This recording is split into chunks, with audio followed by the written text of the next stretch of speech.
수급이 바뀐다. 비트코인이 이제 72,000달러 회복을 넘어 78,000달러 선까지 올라왔습니다. 중요한 건 가격만 오른 게 아닙니다. 이전 리포트에서 가장 중요했던 구간은 72,000달러에서 74,000달러였습니다. 그런데 최신 리포트에서는 이 구간이 이미 돌파됐고 시장의 시선은 78,000달러 안착과 80,000달러 재시험으로 옮겨갔습니다.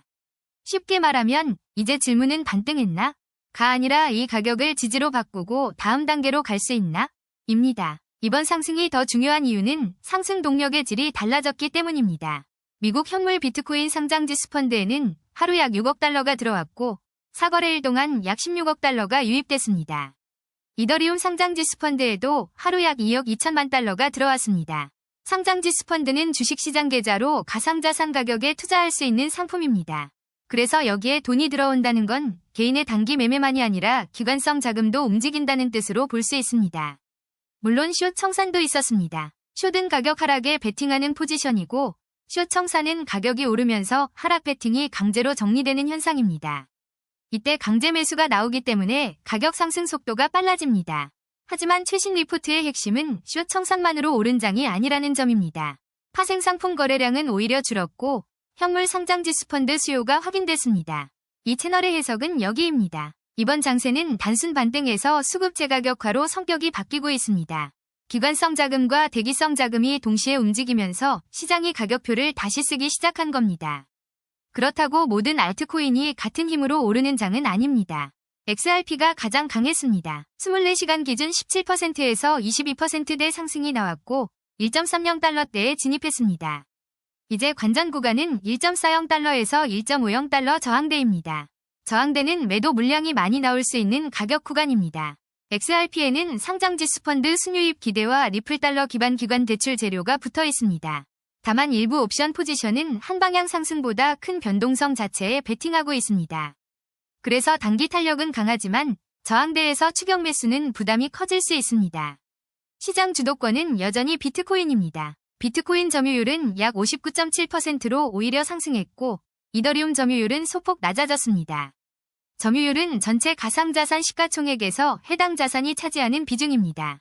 이 말은 알트코인이 오르더라도 시장의 중심축은 아직 비트코인에 남아있다는 뜻입니다. 그래서 지금은 알트코인 전면 확산이라기보다 비트코인, 이더리움, 그리고 일부 강한 대형 알트코인 중심의 선별 장세로 보는 게 맞습니다. 솔라나는 재료가 분명합니다. 블록 시간을 200ml초로 줄이는 작업에 착수했고 B2표 거래 증가와 토큰화 자산 실험도 중기적으로 긍정적입니다. 블록 시간이 줄어든다는 건 거래 처리 속도가 빨라질 수 있다는 뜻입니다. 토큰화 자산은 부동산, 채권 같은 현실 자산을 블록체인 위에서 거래 가능한 형태로 바꾸는 흐름입니다. 다만 단기 가격 신뢰도는 XRP보다 낮습니다. 옵션 시장에서는 풋 방어가 강합니다. 풋은 가격 하락에 대비하는 보험 같은 포지션입니다. 여기에 고래의 스모베롱, 보안 이슈, 합의 전환 이슈가 함께 있습니다. 그래서 솔라나는 단기 급등을 따라가기보다 업그레이드가 안정적으로 작동하는지 확인하는 게 우선입니다. 리스크도 반드시 봐야 합니다. 가장 큰 리스크는 급등 이후 매물입니다. 비트코인 3,000개가 바이낸스로 유입됐고 누적 12,513개 입금 정황도 있습니다. 거래소 유입은 곧바로 매도라고 단정할 수는 없습니다. 하지만 팔기 쉬운 곳으로 물량이 이동했다는 뜻이기 때문에 상승 구간에서는 부담으로 작용할 수 있습니다. 이더리움도 고래 차익 실현 신호가 늘었습니다. 1만 개 이상 거래소 입금, 9,000개 매도, 레버리지 담보 상환 움직임이 확인됩니다. 레버리지 담보 상환은 빚을 끼고 잡은 포지션을 줄이거나 정리하는 과정으로 볼 수 있습니다. 상장지수 펀드 유입은 강하지만 온체인 대형 지갑 일부는 이익 실현에 나서고 있는 겁니다. 거시 변수도 남아있습니다. 미국 장기 국채 바이백 기대가 이번 랠리의 출발점이었지만 실제 금리 안정 효과는 아직 확인 전입니다. 리포트 이후 참고 데이터에서도 미국 10년물 금리는 4.65%입니다. 전보다 낮아졌지만 위험 자산이 안심할 정도로 완전히 안정됐다고 보기는 어렵습니다. 유가 상승과 장기 금리 반등은 다시 부담이 될 수 있습니다. 여기에 클래리티 법안 기대도 가격에 일부 반영됐습니다. 이 법안은 디지털 자산 규제를 더 명확히 하자는 흐름이라 호재지만 9월 절차 표결, 상원 조정, 최종 입법까지 불확실성이 큽니다. 지연되면 XRP와 규제수의 기대가 붙은 알트코인부터 변동성이 커질 수 있습니다. 리포트 이후 최신 시장 데이터로 보면 비트코인은 약 76,965달러, 이더리움은 약 2,371달러, XRP는 약 1.37달러, 솔라나는 약 90.5달러 수준입니다. 공포와 탐욕 지수는 71호 탐욕 구간입니다.